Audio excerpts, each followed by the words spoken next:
Well, we are in session 22 of this commentary on the Gospel of Mark, trying to share with others the fruit of many years of study. I don't do a lot of preparation before these talks, but I've been teaching it for a long time.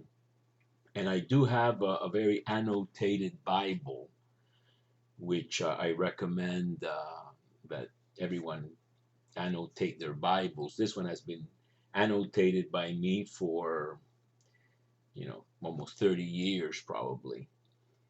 I actually use a Spanish Bible, the Jerusalem Bible in Spanish, which is a very good translation. And it's got tremendous references and footnotes. I use the older version actually from 1973. And I mentioned that because last time when I spoke about the healing of the man with the withered hand, I was looking at the English Standard Version, which is supposed to be very good. I have a lot of Bibles. I have that one in beautiful calfskin.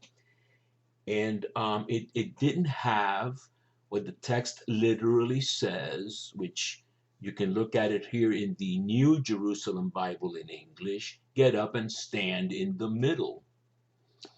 In the Latin version, it says surge in medium. And I think that that's significant, that the man is told to sort of be at the center of it, which is related to this, what can you do or not do on Sabbath?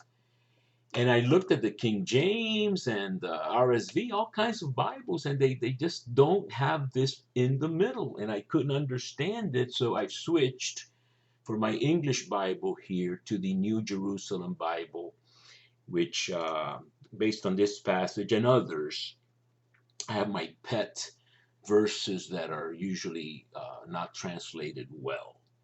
And I'll give you just two right now. In the servant song in Isaiah 52:15, it should say, he shall sprinkle many nations, not he shall startle. That's what the Septuagint in Greek came up with. And also, and the King James, I think, has that. And in Mark 11, I think it's 11:15, he would allow no one to transport a vessel through the temple, not anything or any object or anything like that. They should keep vessel. In Latin, it's vas, like vas deferens, or a blood vessel. So that having been said, I'm going to continue with the next segment, which is going to be the parents or relatives of Jesus seek him, and we're going to comment on this as a sort of a unit that we have here. So he again goes to the house. This translation says he went home again. They talk about this house, and some scholars think it's Jesus' house. I think it's probably Peter's house or some other house that he uses. And again, the topic of the huge crowds, that he can't even have a meal or eat bread. I'm looking at the Latin, or arton phagein in Greek.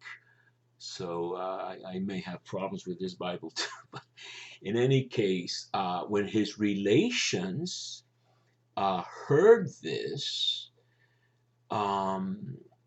those his own, in other words, hoi par autu, when his in Italian you can always say I suoi, his people, his guys, his family, they went out to get a hold of him, to hold, because they said he is out of it. He's out of it. And so I think you have a topic here of the misunderstanding of Jesus. We have said that the secret of who he really is, which is ultimately Son of God more than even Messiah, or or Son of Man, which is also a very big title that we've mentioned in the past, and we'll have occasion probably to mention again. This is unknown to every human being. The demons know, the narrator knows, Jesus knows, the Father knows, the voice of the Father proclaims him as such. But his family in this gospel does not understand him. Uh, Mary is not directly addressed, indirectly. We're going to see it. She stands outside with his brothers and sisters, which we have to maybe discuss a little bit what that means. And in this particular gospel, even Mary does not have a very elevated role. I think that'll change with Matthew, with Luke even more, and she'll take on cosmic dimensions in John, the new Eve. She's not even called Mary there, the mother or woman. And you can read a book, I think, edited by Raymond Brown and a Lutheran scholar, joint ecumenical collaboration on Mary in the New Testament to get more information on this. They talk about Jesus' brothers and sisters. They don't use the Greek word for cousin. The argument can be made that they're using Hebrew usage where brother is a relative. I don't think you can prove it either way. Catholics, of course, have the dogma of the perpetual virginity of Mary. I think most Protestants and Catholics agree that Jesus was virginally conceived. In other words, there was no human father intervention. God is Jesus' father. And I think that's the point in Matthew and Luke, the only two gospels that treat of that. What happens afterwards, it's not of concern to the evangelists. There are no indications of a perpetual vow of virginity. There is the argument that at the foot of the cross in John, there's Mary and the beloved disciple, so there are no other relatives of Jesus or brothers that could have, maybe taken care of her, if that's what's going on there. We're not going to get too much into that, but I just don't think you can prove either way. She didn't have other children, or she did have. I think people like to sort of believe what they want. I think that the Catholics, of course, would appeal to a long tradition, etc., which again is not a direct topic of the Gospel of Mark commentary we're doing. But what is part of the topic is that they don't understand him. And we're going to see that. We're going to have to relate that to chapter 6, where he goes to his hometown, Nazareth. And they are surprised at his wisdom and the miracles he's doing. Isn't he the carpenter? Which, by the way, in Matthew's version, it would be the son of the carpenter. And aren't, his brothers and sisters known to us? And it says he could do no miracle there because of their lack, except to cure a few sick people. And he marveled at their lack of faith. So their lack of faith, along with his saying a prophet is not esteemed in his own homeland. That's related to this rejection or misunderstanding of the nature of Jesus, which is part of the topic of the Gospel of Mark.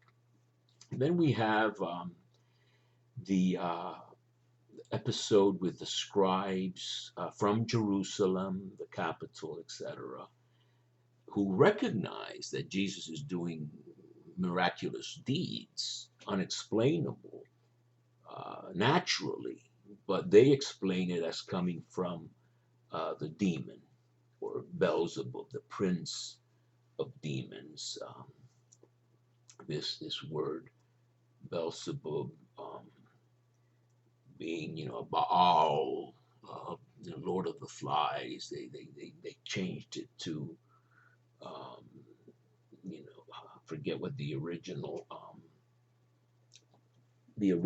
version would have been, but the Baal would be Lord, and then you would have Lord of the Flies, or Lord of I forget again what the book might have been originally. But Jesus is saying he's the strong man. He's implying he's the strong man who can uh, violate the realm of Satan and despoil him or plunder him. So we've talked about originally that John the Baptist says, one stronger than me is coming. We'll see in chapter 5 that literally no one was being strong enough to tame Legion. And so this is what the topic of the divine warrior, Yahweh single-handedly in the winepress in Isaiah 63, destroying evil. And so Jesus is a divine warrior implicitly in this gospel. And I'll mention again the book by Ricky Watts, Ricky with 2 Ks, the new Exodus in the Isaiah's new Exodus in the Gospel of Mark.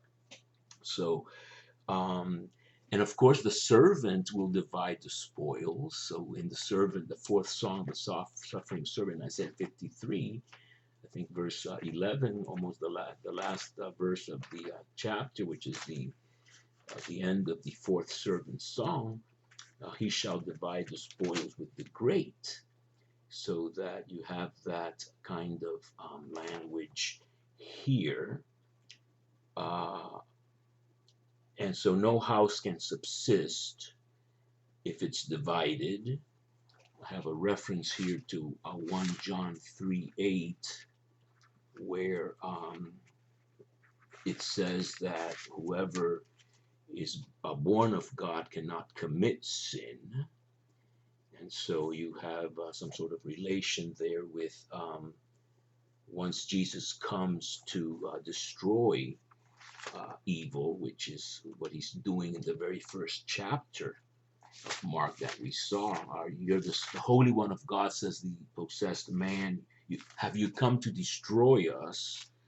Not necessarily a question. It could be not punctuated as a question and say, you've come to destroy us.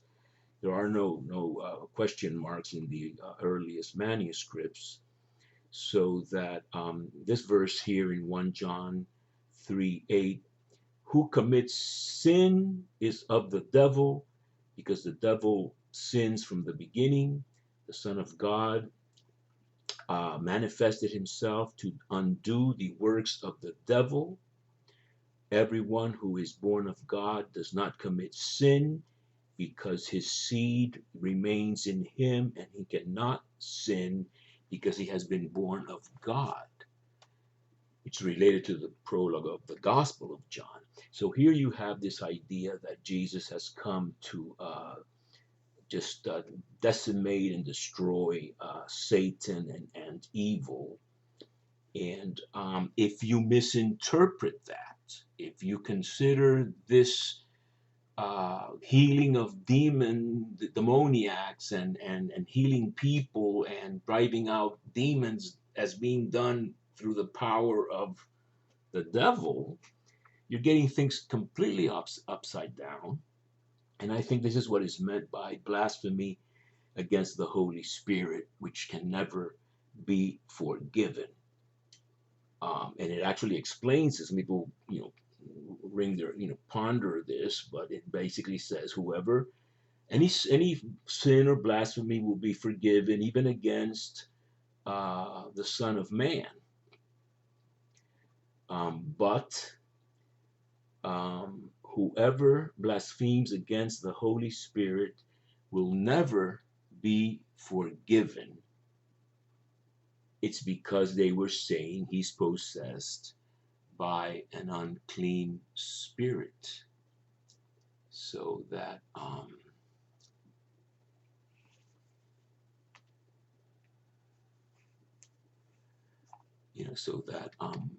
just want to double check that he does say that all human sins will be forgiven. every sin will be forgiven to the sons of men, all sins and blasphemies. So it doesn't really say sins against the Son of Man, though. But sins against the Holy Spirit will never be forgiven. There's an interesting, just to finish up, because we're not going to be able to finish all that we wanted to do within around 15 minutes.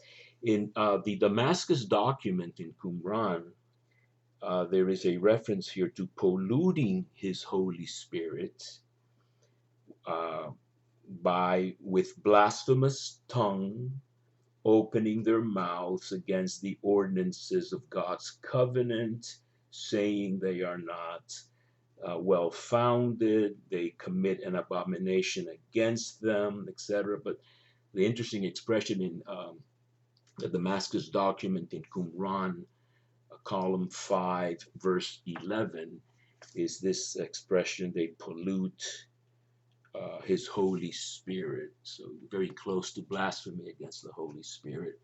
I'm going to stop there to keep it within a reasonable length, and we'll have to continue later.